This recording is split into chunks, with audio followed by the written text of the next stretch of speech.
TVC ẹ ti rí pé lórí burúkú wọ́n ní TVC ẹ jẹ́ àgbẹ̀ lára yá yín mo gbọ́.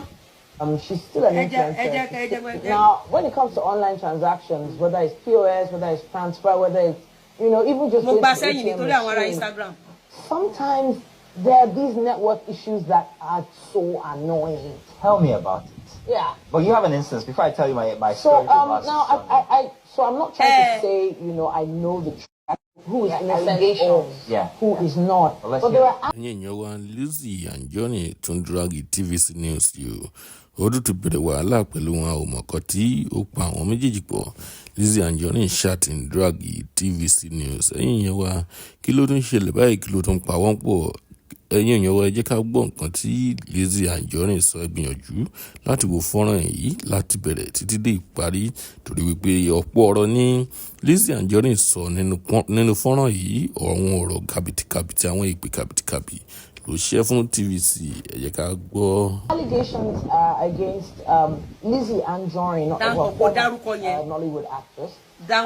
She's still an influencer. She still apparently sells, jewelry. Well, that's what most of the blogs are adding. They're adding formats. The bloggers are adding formats. And don't forget, I'm a speaker too. And I will had where they called you HIV positive patients. Allegedly. They allege Elori ló ti parẹ́ ló ti kú mọ́ Elori. Allegedly ni o. Àwọn èèyàn ló sọ bẹ́ẹ̀. Títílayọ̀ àwọn èèyàn ọlọ́kùnrin 14 ló kú mọ́ Elori. Allegedly. Wọ́n sọ pé ó jábọ́ lẹ́yìn ìyá ẹ̀ ní kékeré. Wọ́n láti ìgbà tí wọ́n Títílayọ̀ ti jábọ́ lẹ́yìn ìyá ẹ̀ ní kékeré. Wọ́n láti ìgbà yẹn làwọn ọkùnrin ti ń kú mọ́ Elori. Allegedly. Allegedly ni. I don't know. Àwọn bloggers ló gbé. Àwọn bloggers ló gbé. Gbogbo wa la máa wà all right. Ṣẹlẹ̀ ìyá olórí burúkú. Text pé látọ̀dọ̀ mi sọ pé látọ̀dọ̀ Ajia. Ṣẹlẹ̀ ìyá olórí burúkú because you have torí 2 minutes tán ní kó wá dúró síwájú TV lórí ṣorí burúkú. O ò ní ṣerú ẹ̀ mẹ́jà máa gbọ́ lọ. Has she? Máa post photo ẹ̀ tá bá ṣe tán. Máa post mi ní post kíni. Àwọn 48 hours ni mo fún wọn. 48 hours ni mo fún wọn. Gbogbo orun òbó yín ni máa tú tán nínú TVC.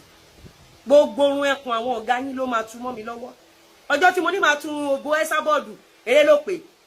Mo sọ fún Gistlover mo ní you go type enter mortuary. Olórí burúkú wọ mortuary àbí òwò mortuary.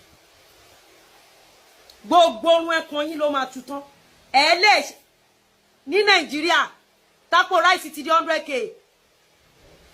And you cannot carry your camera to a court do matter. So some of you saying go to court. I have told you go back to your village. Stop wasting money on station and court. Kò sí answer níbẹ̀ yẹn. Ẹ wo ìgbà tí mo padà lọ sí ìlú mi. Ṣé court àti station ló bá mi dájọ́ fáwọn tó pè mí lólè. Ìṣẹ̀ṣe la gbà irú àwọn eléyìí. Àwòrán wọn ti wà okay. Full name eléyìí ti wà. Ẹ bá ráwò rán àwọn ọmọ wọn náà ẹ kó mọ bẹ́ẹ̀ bá ráwò rán àwọn ọmọ wọn ẹ pèsè dá wọn nípasẹ̀ wọn lẹ ti máa pèsè dá àwọn ọmọ tó tara wọn jáde. I've told you go back to your village. Stop suffering in Lagos. Me tí n bá lọ station bóyá gbé mi lọ mo dẹ̀ gbé òtítọ́ dání èmi ò lọ station o èmi Àkànkẹ́ aṣọ lèmi wáyé wá wọ̀ ẹ má bínú bẹ́ẹ̀ ni scarf ń tú kò lè dá fẹ́yìn ara TVC yà sí. Mo ti bóyá kí n dẹ̀ wé lóníwájú bóyá lè máa pè mí.